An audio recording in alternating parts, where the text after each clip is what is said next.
میں اعلیٰ عدلیہ سے یہ گزارش کرتی ہوں کہ یہ جو دھبا لگا ہے عدلیہ کے اوپر اس کو دھوئیں،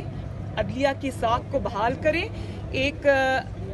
عدلیہ جس کی اچھی ساکھ ہو اس کی پاکستان کو بہت ضرورت ہے، تو آگے بڑھیں اور اس داغ کو ختم کریں، بے گناہ نواز شریف کو رہا کریں، صرف جج کو ہٹا دینا کافی نہیں ہے۔ یہ ضرور ہے کہ جج کو ہٹا دینے سے آپ کو یہ تو ضرور پتہ چل گیا ہے کہ ویڈیو بھی اصلی ہے اور جج نے گناہ بھی کیا ہے، تو جو اس کا گناہ ہے وہ تو مٹائیں، اس ججمنٹ کو تو دیکھیں، اس کو سیٹ اسائڈ کریں، اس ججمنٹ کو اور اس مقدمے کو ختم کریں اور نواز شریف کو باعزت بری کریں۔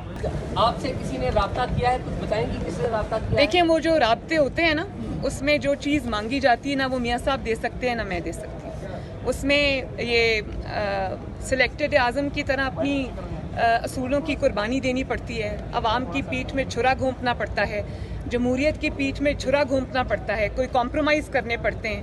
اور کمپرومائز یہ ہوتے ہیں نا کہ آپ کے منسٹر یوں نکل جاتے ہیں اور آپ ان کا منہ دیکھتے رہ جاتے ہیں، ایک دن 24 گھنٹے آپ کا منسٹر نہیں ٹکتا اور اس کو نکال دیا جاتا ہے اور آپ منہ دیکھتے رہتے ہیں، تو یہ کمپرومائزز پھر آپ کو کرنے پڑتے ہیں نا۔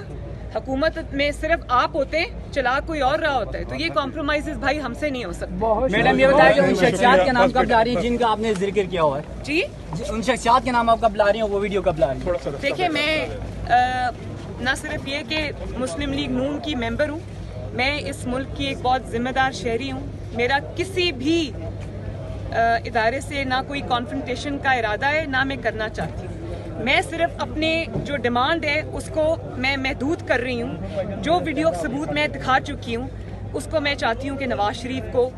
بے گناہی کے ثابت ہو جانے کے باوجود ابھی تک انصاف نہیں ملا، ان کو انصاف ملنا چاہیے۔